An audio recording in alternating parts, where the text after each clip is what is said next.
Hi everybody, welcome to How to Overcome Insecurity in a Relationship. So what I'm going to share with you today are keys that can help you shift your level of insecurity.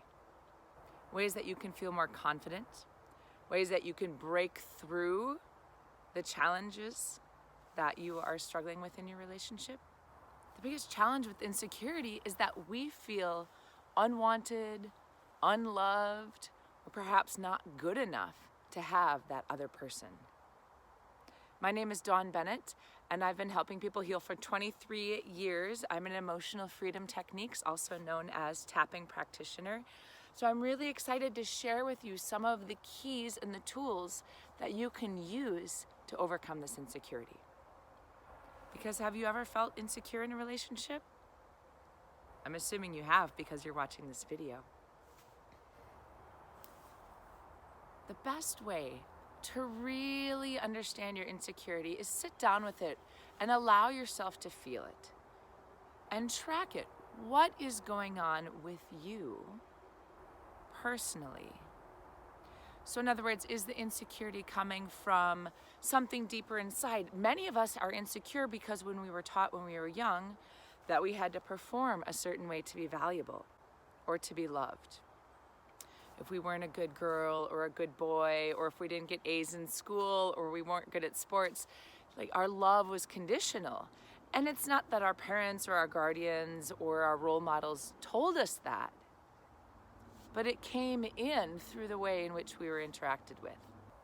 So a lot of people talk about this feeling of not feeling equal in a relationship, right? So perhaps you feel like your partner's better than you, and it makes you feel insecure. And maybe your partner is better at you in one area, but maybe you're better at your partner in a different area. Does that make sense? Like maybe your partner shines in their work or in their career, and you shine in your gentle presence and your way of being. So insecurity in a relationship can actually come with insecurity in ourselves. So that's why it's important to sit down and really understand, where is this coming from? Because if it's coming from a childhood belief, if it's coming from a thought pattern, right, if it's coming from somewhere inside ourselves, which most often insecurity is, right? It's this feeling of I'm not good enough, I'm not lovable, I'm not important. So now if we imagine that you step into this moment of saying, I am good enough, I am important, I am lovable, that can shift your level of security in your relationship just in itself. Because one of the problems I see is that when we're feeling insecure, we don't actually see or hear the ways in which our partner is telling us that they love us. And I see this often with couples where, for example, the man will be like, hey, I really love you, you're doing a great job, thanks for cooking dinner. And the woman is sitting there like, oh, but I didn't get to taking care of the laundry too, or I didn't get the house clean enough, or, and so we put these conditions on ourselves and we don't actually accept the love, the appreciation, the support that is coming through. So that's why it's really important to listen to your partner in the relationship and hear, allow yourself to accept, allow yourself to hear all the ways in which your partner is showing you that love, the appreciation, that support, that respect, that care.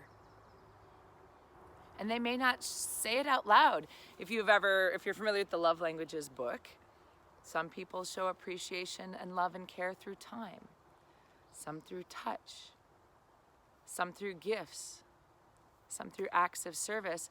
And so sometimes if we're not feeling loved and we're feeling insecure, as if we're not good enough, we're not appreciated, and our partner isn't showing us what we need to show, sometimes it's because they're not communicating in the love we need to hear it, right? Or we're not open to hearing it in the way they're showing it. But another challenge is that sometimes insecurity is a true red flag, right? Sometimes our partner is not trustworthy. Sometimes our partner is not respectful. Sometimes our partner is not doing the things that show us respect, care, love, attention. And therefore, insecurity is actually our warning signal, our gut instinct that this relationship is not good for us. It's not healthy for us. It's not suitable for us. So imagine now having a relationship in which the two of you communicate clearly. You have equality, you have joy, you have passion, you have love, you have happiness. And this can happen. So what I suggest that you do to move through insecurity, take a walk, a gratitude walk. Talk about all the things that you appreciate about yourself. Notice your strengths. If you can sit down and notice your strengths, or walk and notice your strengths and really embody that, and your strengths don't have to look like what society says your strengths should look like. You don't have to be great at everything. You don't have to be the perfect wife and the perfect mother and the soccer mom and the career person and the you don't have to do everything to be perfect. So sit down and figure out your strengths. It's great. Someone in this world needs to be good at piano, and someone in this world needs to be good at neuroscience, and people in this world need to be good at politics, and other people need to be good at nature, right?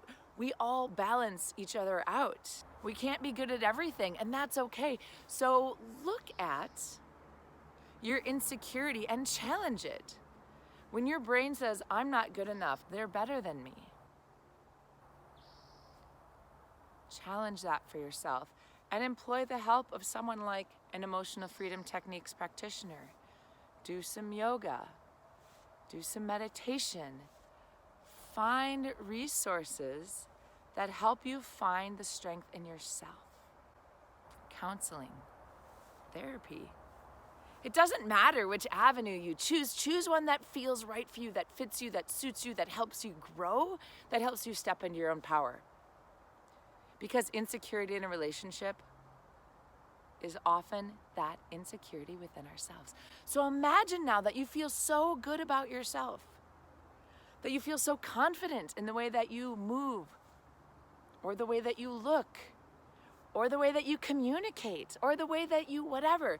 You're strong in yourself, and you hold yourself as if you're confident. You hold yourself like you deserve to be treated well, and you demand respect. Imagine how good that would feel. I mean, just do it for a minute. Bring your shoulders back. Hold yourself tall. They can even stand up and do the power pose, right? When we take back our power, it helps us let go of that insecurity. So now imagine being in that relationship where you do the things for each other that make you feel loved. You step into your confidence, you step into your strengths. You have tools and resources that make you and allow you to feel the love, the care, the acceptance from that other person. Wouldn't that be great? And if right now, if you're like, I don't think I can get that from the person I'm with, really look at maybe this isn't the right person for you. And that's okay. I've got other videos out there on how to break up with somebody nicely. Because if they're not right for you, they're right for somebody else, and someone out there is right for you, and it's time to move on.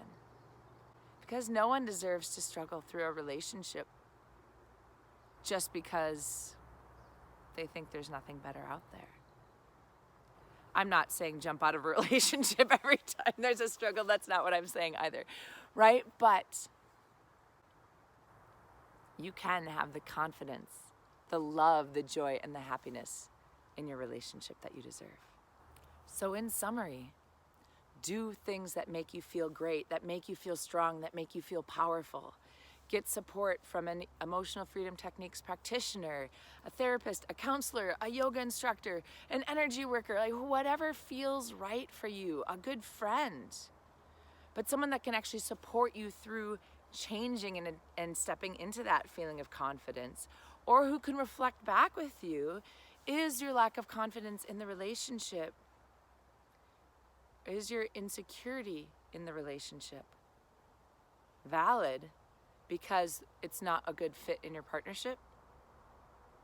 Or is it that internal healing? And then I would ask you to do that for yourself. Step into that healing. You deserve it. You really, really deserve it. You really, really deserve it. You can have that partnership where each of you does things for each other that makes the other person feel special and loved and cared for. A lot of people have that in their relationships, and you can have it too. So thank you for watching. See you next time.